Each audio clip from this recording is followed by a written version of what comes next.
Esteban, c'est vrai, bientôt vous quittez la Martinique. Deux mots sur ce départ.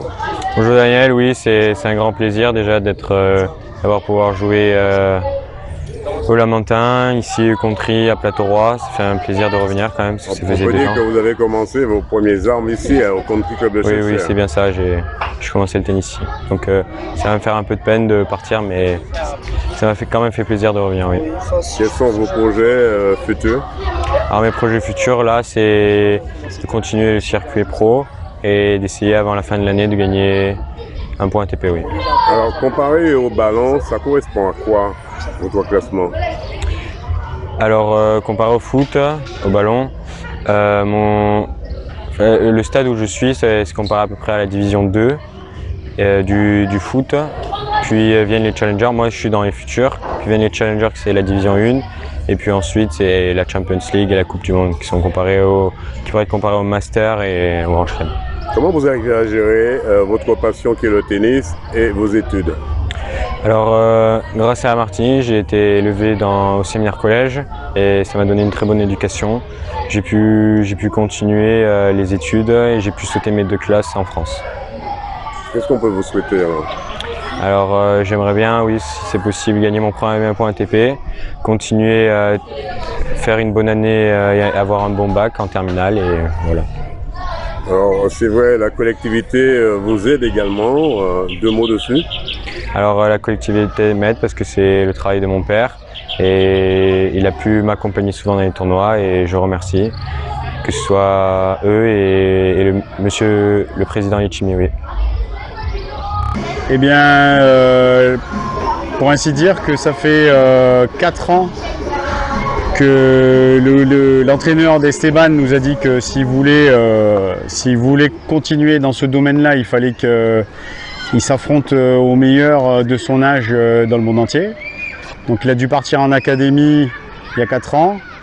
Et du coup, moi comme je suis en poste, on vit ici, à la Martinique, donc on travaille ici. Eh bien, ma femme a décidé nous avons décidé ensemble que ma femme parte avec les enfants en Amérique du Sud. Et puis ensuite ça s'est fait plus vers la métropole.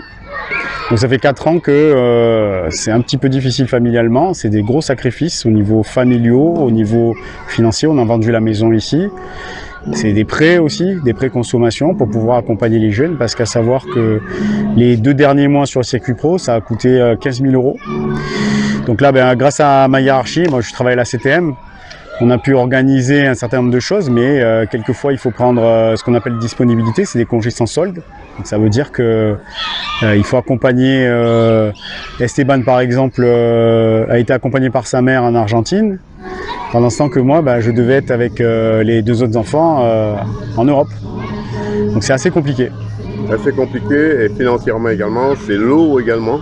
C'est très dur, c'est très dur, puisque comme je vous ai dit, c'est des crédits, c'est vendre sa maison, voilà. Mais à partir du moment où, quand ils étaient petits, vous avez un petit peu promis à vos enfants que vous les accompagneriez sur le tour, et nous c'était le cas. Le contrat c'était que à partir du moment où ils avaient des bonnes notes à l'école, on les accompagnerait sur le tour, et ils ont répondu à la chose.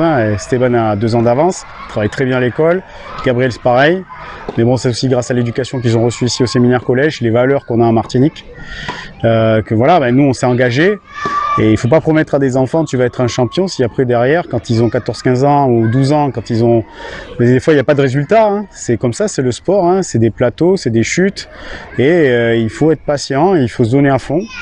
Et donc effectivement, lorsqu'on s'est engagé nous à les accompagner sur le tour, on s'est trouvé à un moment donné face à la grosse décision de dire comment on va s'organiser.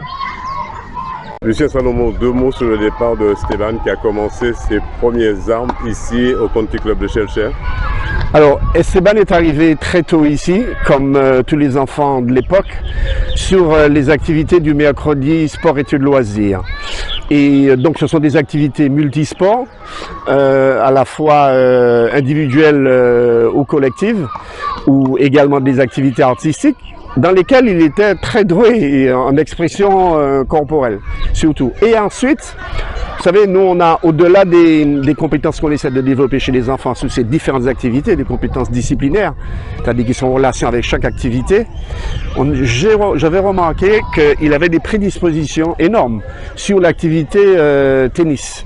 Et donc, dès l'âge de 3 ans, sur l'activité tennis, et donc j'ai interpellé les parents très tôt pour leur dire que ce serait bien qu'on jette quand même un petit coup d'œil.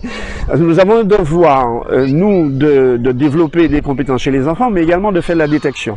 Et chez lui, j'avais remarqué que avec la raquette, il pouvait se passer quelque chose. La suite m'a donné raison, puisque après, quand il a commencé au country, après il est allé dans d'autres clubs et après il est parti. Et j'ai eu l'agréable surprise de constater, sur des vidéos d'ailleurs sur votre chaîne, de le voir, et avec une particularité, c'est qu'il est ambidex, donc c'est assez déstabilisant pour les adversaires. Et donc voilà, je pense que c'est un Esteban a de beaux jours devant lui, et voilà, je vais le suivre ça de près parce que c'est quand même ici qu'il a commencé à taper ses premières balles.